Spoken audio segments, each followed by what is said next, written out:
हत्यारे ने कार में बम फिट किया जो पल भर में चालू हो गया। आदमी को कुछ पता नहीं था और वह आराम से कार चला रहा था कि अचानक एक मधुमक्खी।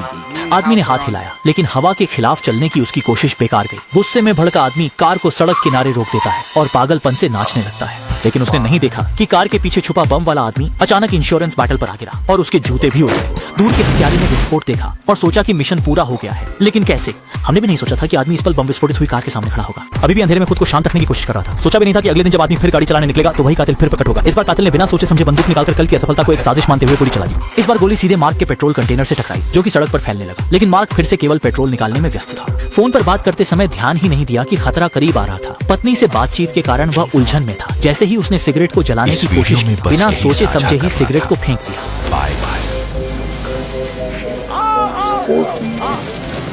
हालांकि मार्क सिर्फ अपनी बीवी द्वारा अभी अभी कही गई बातों के बारे में सोच रहा था और पीछे हो रही घटनाओं पर ध्यान नहीं दे रहा था। सौभाग्य से उसने समय रहते हत्या करने वाले को देख लिया और कार से कूदकर अपनी जान बचा ली। खतरनाक व्यक्ति से लगातार दूसरी बार असफल प्रतिक्रिया ने अधिकारी को मजबूर कर दिया। जैसे ही मिशन पूरा हुआ, मार्क तुरंत पेट्रोल पंप पर पहुंच गया। वो ये बिल्कुल भी नहीं सोच सकता था कि क्या होने वाला है। महान आपदा क्वांग जी सभी चीजें सुनिश्चित करने के लिए उन्होंने एक आपातकालीन हत्यारे को बुलाया। दूसरी तरफ एक मैकेनिक ने देखा कि मार्क की कार की ईंधन टंकी में एक छेद था, लेकिन मार्क ने इसे नजरअंदाज कर दिया। मैकेनिक को कोई चारा नहीं दिखा तो उसने अपने मुंह की कैंडी चिपकाई। मार्क साथ में पहुंचता है और अपना सिर धोने की तैयारी करता है। उसे नहीं पता था कि पीछे खड्डा हत्यारा तैयार है। उसने चुपके से जहर अपनी हथेली पर गिराया और धीरे धीरे मार्क के पास जाने लगा, पर अचानक से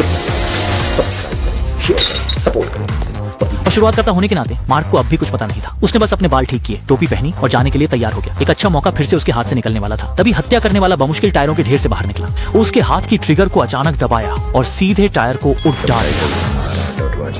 कहते हैं तीसरी बार का मौका नहीं मिलता। लगातार असफलताओं ने अफसर को नाराज कर दिया। इस बार उसने खुद मैदान में उतरने का फैसला किया। जब मार्क और उसका परिवार अभी अभी घर पहुंचे थे, पेनहाउ में छुपे किसी आदमी के हाथ में बंदूक देखकर झेंग मार्क और उनकी पत्नी चौंक गए। लेकिन कप्तान ने तो सपने में भी नहीं सोचा था उस स्थान का चयन करना उसकी सबसे बड़ी असफलता थी।